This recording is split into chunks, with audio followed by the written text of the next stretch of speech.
All right, so one of the things I want you guys working on today is the fact that now that we've learned all these properties, all these shortcuts, that not only are we dealing with multiple shortcuts, but that also means that when we do problems, there's multiple methods for going about it.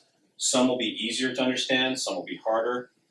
As far as doing work, some will be more efficient than others. So the more versatile you are with these multiple methods, I think the easier time you're going to have. So that's part of your work today. As part of the work you're going to get are problems like this one, where what we've got is basically a couple different shortcuts going on.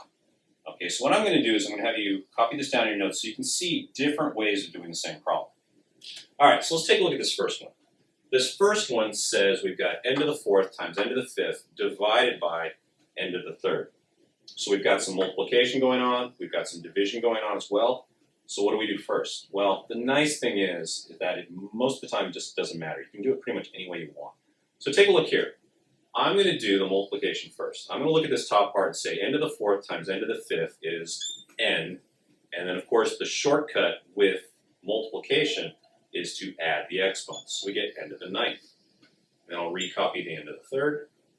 Then from there, n to the ninth divided by n to the third, well, the shortcut is to subtract the exponents. So what we end up with is n to the sixth. All right? Now, a couple steps, no big deal, just as long as we're clear about our shortcuts. Now, let's take the same problem, but let's say somebody starts off differently. They don't do the multiplication first. In fact, what they spot right off the bat is this division. Okay, that's fine. All right, what they're going to do is n to the fourth divided by n to the third, and of course, just like down here, we subtract the exponents. So this will be n to the first, or just n, and then the part we haven't touched yet, n to the fifth, goes here. So then, we've got a multiplication problem. N to the first times n to the fifth, well, we add the exponents. So in this case, 1 plus 5, n to the sixth. Okay, so that's an example of just two different ways to attack a problem, but ending up with the same answer. Now in this case, efficiency-wise, these both took about just as long, but again, being more versatile in the future, hopefully, by knowing different ways of doing it, you'll find there are shorter ways and longer ways of doing it, doing these problems. All right? All right, so let's take a look at another one. All right, so here's another problem that involves multiple shortcuts and multiple methods. We've got k to the 12th times k to the negative 8th. And again, you've noticed I've written here twice because I want to show you a couple different ways we could go about this. All right, so first thing I notice is that there's multiplication. There's also a negative exponent. But let's say I tackle the multiplication first. Now, I've got the same base number, so if I multiply, I can just recopy k, and the shortcut with multiplication is to add the exponents. Now, despite the fact that this is a negative, the shortcut still applies. We just add the exponents. So 12 plus negative 8 is k to the fourth. And in fact, that's the only step we needed here.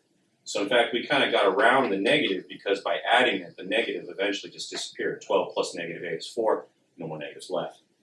Okay, now let's say somebody didn't spot that. Let's say the first thing they focused on was this negative exponent. So I'd imagine their work looks something like this. Recopy k to the 12th, and then do the whole reciprocal and flipping thing here, where we end up with 1 over k to the 8th. So then what this person would have to do, they'd probably make this into a fraction, and then put it all back together. So k to the 12th times 1 is k to the 12th. 1 times k to the 8th is k to the 8th. And then what hopefully they would notice here is that this is a division problem, which means we subtract the exponents, so we get k to the 4th. Okay, so unlike our last example, notice, same answer, but because we had multiple methods, in this particular instance, this method was far more efficient than this one. Now, again, it's a balance between what's efficient versus what you understand and what you're better at. So if you understand it better this way, by all means, take the extra step. But if you also understand this method, then notice how this will get you to the answer quicker. Okay, so one more time, let's take a look at a situation where we've got multiple shortcuts going on and multiple ways of solving it. Now in this case, I've got y to the 5th divided by y to the 3rd, the whole thing to the 2nd power. And so what I'm going to do is I'm going to first do this one by doing the inside of the parentheses first. I'm going to do the division. So that would be y to the 5 minus 3, which is 2. And then I recopy this 2. But now I'm down to a power, y to the second, which means that if I multiply the exponents, I get my answer, which is y to the fourth. Okay, so one way of going about it. Now, let's say I do this one, but I go about it in a different manner.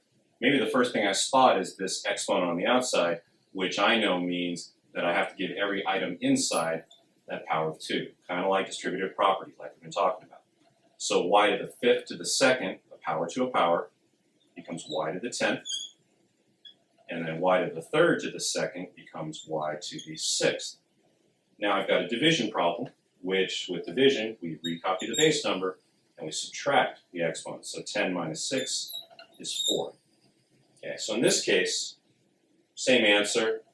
Stepwise, about the same. So it's more a matter of what works better for you, what do you better understand.